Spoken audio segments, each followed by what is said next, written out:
Next, we move forward several years to the year of 1972 and 1973. As most know, with any organization, the early years are the most difficult. It's those early years that often define an organization. It's those years that often define a relationship.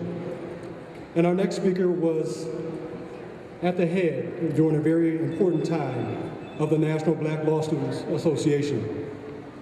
This gentleman served as the chair for the 1972-1973 academic year. He hails from Georgetown University Law Center. Please join me in welcoming Mr. Art Martin, the fourth national chair of the bar.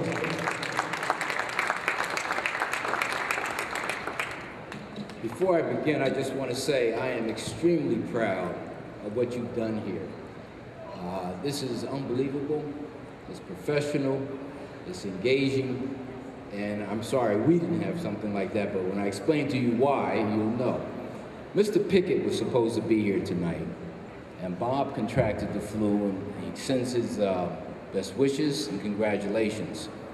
Now, if you look at the chart, I had the benefit of serving on Bob's board in 1971 and 72.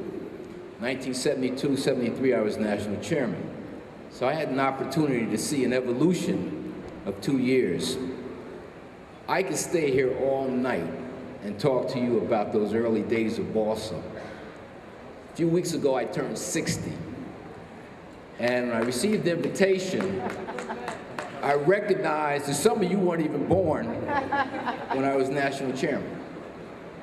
But be that as it may, I think it's important we go back into history just a little bit. In the early and late 60s, as Jay Cooper indicated, they were tumultuous times. There was Vietnam, there was civil rights movements, there was campus uprisings all over the country. When we, as black students, went to law school, we went to law school for social change. Warren Burger, who was then the Chief Justice, said very obviously, you cannot go to law school to foster social change. That's not what the law is about. And if you really think about it, the law is one of the most conservative bastions in this country. It's one of the most conservative academic pursuits. And that's what it's made for. It is not for social change. But regardless of that, we knew then that that was not what we had to do. As Jay Cooper spoke earlier, there were terrible times. People were dying, people were hungry, people weren't able to vote. And we recognized we had an obligation. We had an obligation to do something. But before we got to that, in 1971, 72, BLSA was in disarray. BLSA was in disarray. I shared with some of the other chairpersons earlier some of our events. Many of you may not realize this. We were treated as a stepchild by the NBA. We were not invited or wanted by the NBA. And we recognized that there was going to be confrontation. And it wasn't an unhealthy confrontation, but it was the old versus the new.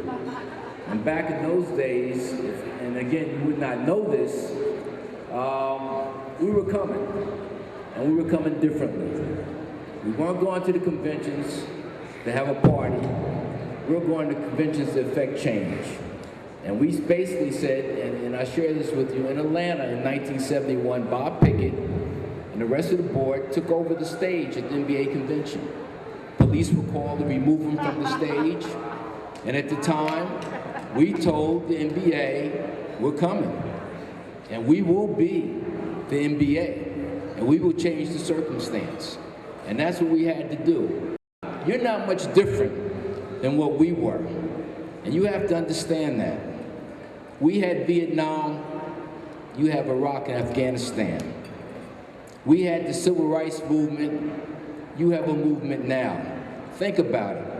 In the early 60s, if those states, southern states, were disenfranchised from the voting right, certain people wouldn't be able to run for president now because they wouldn't get that vote.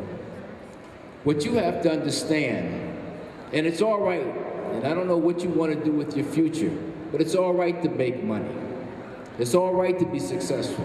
It's all right to want to be a judge. It's all right to have careers and aspirations. You're working for that. You're sacrificing for that right now. You spent 4 years in college, 3 years in law school, you're going to take your bar. That's okay, but as they say biblically, to much is given, much is expected. And as Jay said earlier, you have to understand, you have an obligation, whether you like it or not. You're not going to have a choice. Whether you like it or not, you're going to be involved in your church. You're going to be involved in your community. You're going to be involved in your family. Like it or not, you're not going to have a choice. All right? You look in the mirror every day. People are going to look to you when you say, I'm a lawyer. They're going to look to you to step up and to handle the business, and you have to do that. And you will not be worse of a person for it. You won't be denied anything for it.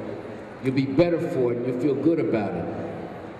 I'm going to be here until Saturday.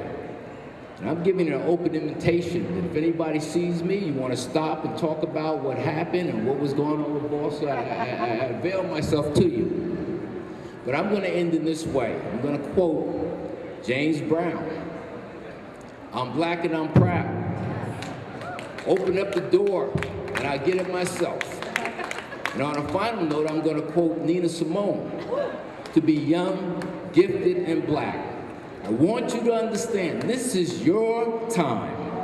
This is your turn. And if you don't take advantage of it and prepare yourself for it, you'll be the only ones to blame. Thank you.